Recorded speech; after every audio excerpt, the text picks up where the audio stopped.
Hi and welcome back to my channel. I am Caspian and I read books. This is my book.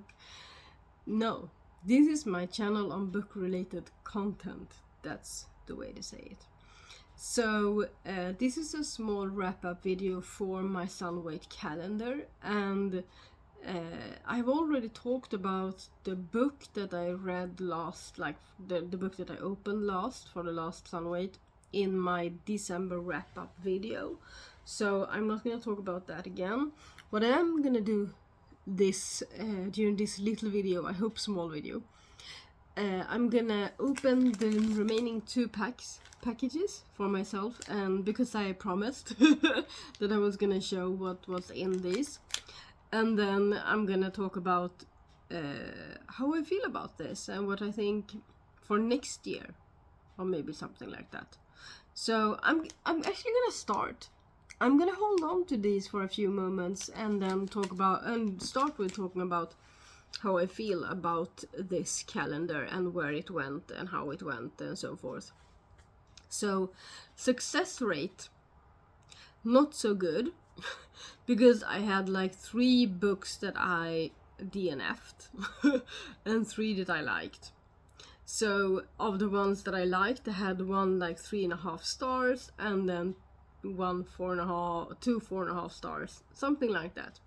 So the success rate was like 50-50 in when half was DNF, so it wasn't that high of a success rate in that aspect, but you have to consider the thrill of opening the packages and also like making the packages, because I bought them in August because I wanted to forget about them, which I did. So that was successful. So I both bought them and wrapped them in August and just had them in my bookshelf, on my bookshelves, for several months before I even touched them. So there's that aspect. So for next year, I can go a few different routes if I want to do this again. First of all, I can do the same thing again and just be a little bit more intentional with my picks, so that I really invest in like reading up on the books before I pick them. Because this year I did actually just, almost at random, I did dismiss some books because I was like, no, this isn't for me. But I wasn't really reading up on them and looking into them and seeing, is this really something for me? It was more like a pretty wintry cover, the right kind of theme, which was winter or Christmas, and then a couple of genres that I know I enjoy. So that was kind of my criteria, so I could like tighten up on the criteria maybe for next year and really not and be intentional about my picks. That's what I'm saying. Then I can go two different ways, just the same. And so the first one is the one I said, the second one, and then the third one. So the second one is during next year I could buy books that I know I'm gonna like and I want to save for July time. So I could buy them when all through the year. That was not intentional. So all through the year I could buy books for myself and then wrap them and keep a list of them as well, so I know maybe which books I have on there, because I have like a fear of, because I've done this before. I've like bought a book and I bought 2 copies of the same book and then not realizing I've already read it, or that I have another the same book at home. So I would in that case want to keep some kind of list of which book I have purchased, but I want to wrap them the same. And then there's the question, should I allow myself to buy newer books at a higher price, or should I continue to buy secondhand books?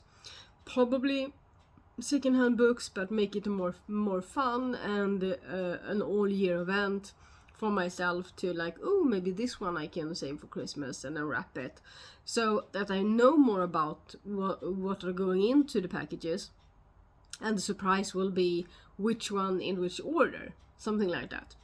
The third way, which is an intriguing way of trying this out, is to have like someone that I do it together with, so that it will be more of an uncertainty regards to which books it is, because I won't know. But it will be more fun because I don't know, but it's more of an uncertainty, and that is if I have someone that I can swap with. So, for instance, if I have a friend that also likes to read books, I can look for books for them, for a calendar for them, and they look for me during the year, and we only give each other like a few criteria, like the ones I had for myself, maybe like the genres, the themes, maybe some tropes that I really enjoy that they can look for more intentionally, that I know I like. So that's one way of doing it, you know, to swap with someone. So those are the three ones. And then there's also, I came up with this now and I didn't even mention it in my Swedish wrap up, but I could also pick rereads. Like, I could pick books that I've already read and loved, that I feel like I could reread during Christmas time. But do I really want to reread 6 books? Or maybe I want to mix them. So I don't know. If I buy books for myself during next year, and that's the most probable way of doing it, to, you know, extend it so that I can have the search for the entire year, then maybe I will mix some rereads with not rereads. Mix rereads with new reads. Sometimes English is so easy to stumble on words, because I think it's the difference between how we speak in Sweden. We speak more like this. It's harder to stumble on words when it's more like this. The melody is like this. The English is more like this, and it's like I just stumble. Just a reflection on my part. So I did feel it was successful in the sense that I want to do something similar again. Let's say that much. So I'm gonna start with, it's a tiny one and a bigger one.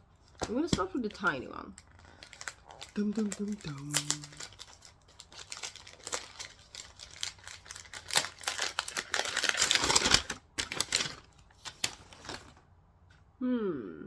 Seems like a Swedish book.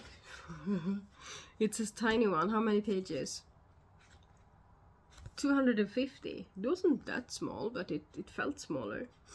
So this is called Kärlek I mån av snö. So you hear the melody there. Kärlek I mån av snö. Kärlek I mån av snö. I don't know what that would be in English. By Lina Fors. So Lina Fors. Yeah, it's a Swedish book, so I don't know. I will have to go on Goodreads to find out if it's been translated. It's a small book, so maybe not. I don't know how many. Because this isn't a worldwide... This is a Swedish publishing house, so I would guess not. And these will not be a part of my January TBR. It depends, because if I feel like it, they will, because it's, you know, it's Christmas time, it's winter time. I might wanna just continue while it's winter, even though we don't have any snow right now. So we'll see. It says a charming Christmas novel that suits everyone who likes to read about Christmas and love. Before the Olympic medalist Kate gave birth on a tour bus, she was the world's highest paid... What on earth is handball in English? It's that sport where women use their hands to throw a ball. It's not volleyball. I see it like hand football or something, you know, that kind of thing. It's really brutal. I've had friends playing it. I don't know the English term for it. So, and the reggae star Rock is a good person, but a lousy dad. So when the daughter Britta is gonna start school, Kate leaves him. Wonderful. Britta believes in Santa Claus because Rock, she doesn't dare believe in. She doesn't believe in her dad. This Christmas, Kate does everything to find a reliable Santa Claus, even though what she needs herself is love, sex, and shared custody, and someone to trust all year round. Oh, there's a third person. The children's book's author, Kalle, which is a Swedish nickname for Carl, is looking for love at the bars. In triangle, what's that? Like triangle drama, I don't know the English word, and on Tinder. But because his biggest fear is to pick the wrong person, the dating isn't going very well, not his writing either. To afford Christmas presents, Kalle starts the company... I can't even... it's like Sidekick Santa, something like that. Tomteknick. When his best Santa is down with the measles on Christmas Eve, at the same time as a devastated mom is looking for a Santa Claus, Kalle drives his dad there to like fill in the gap. Wow, this sounds so ridiculous, y'all. It sounds so ridiculous. And it's borderline... Remember I DNF'd a single mom book. So we'll see. For now, I feel like it could be 50-50, because it could be so ridiculous it's funny. If it's funny, and it's like almost stumbly funny, that's what, like whimsically funny, then I might enjoy this just because of that. It depends on how much emphasis it is on her struggles as a single mom. But we'll see. I'm not sure about this. Looks cute though. Looks cute. Looks like a Christmas romance novel. Okay. So that's the first one.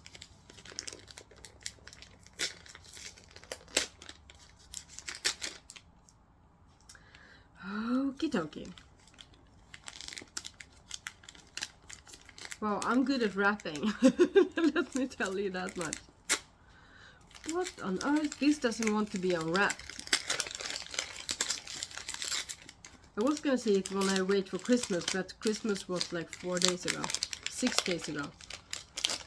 It's Saturday today. Christmas was on Tuesday, right? Because in Sweden we celebrate on Christmas Eve.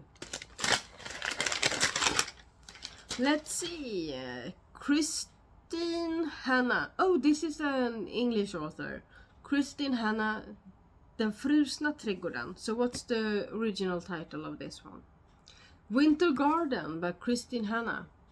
I feel like I've heard about this. The Winter Garden is a moving tale about two sisters that discover that their mother is carrying secrets that they could have never imagined. The Winston sisters are are as different as siblings can be. Meredith has stayed in her comfortable small town, gotten married, had kids, and have eventually taken over the responsibility of the family's apple orchard. The restless, fearless Nina, on the contrary, is always traveling to different war zones, I guess, in the world, in her occupation as a walk photographer. When the sister's dad suddenly takes ill, they return to the childhood home and is confronted by their chilly, distant mother. Lovely. Nina wants her to tell them the secret tale that about no, Nina wants her to tell them the secret tale that she has started so many times but never managed to finish. It will be the beginning of a journey through the mother's Russian past that takes the sisters longer than they have ever imagined, and that will change their perception of who they are. Well, okay. It started off like, I don't know if I want to read this, and then with the Russian past, maybe, yeah. It could be something. It might be for me. It's a bit of a funny... It's like... I don't think you can see this, but it's like... It's a bit shiny. Can I make it shine? Yeah, you see it's shining, and those are like really relief. It's like raised, like snow. What's it called? Not snowballs. Snowflakes. In the cover. It's kinda... I don't know if I like it or if I hate it. But anyway, so, okay. The Huffington Post says, The Winter Garden is Kristin Hanna's most well-written and gripping book so far. In this moving tale, a convincing historical novel is woven together with current family drama, says the Library Journal. Okay. Well, I do like books with two different timelines. That I enjoy. I don't know the name of that trope, but I like it. I like it. That's one of the things that I really enjoyed with the last book of the other ones that I read. So yeah, I really enjoy that aspect of a book. And this one is bigger. Let me guess, 400.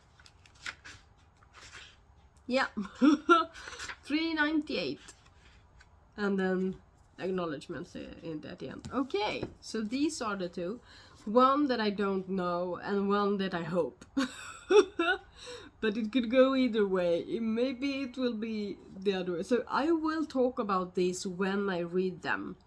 But if I don't read them this winter, I will probably save them for next winter. Like maybe the first snow or something. We'll see. But I'm more intrigued by this one.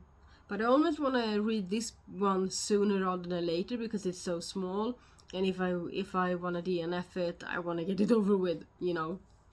So yeah, we'll see how they you know, how they survive on my shelves. So yeah, that's what I was gonna do today, and thank you very much, and I will see you later, I guess. Yeah, I will see you later. So have a lovely reading week, month, year, until we meet again in the next video. Walk in beauty, walk in the snow, if you have some. Tjingeling.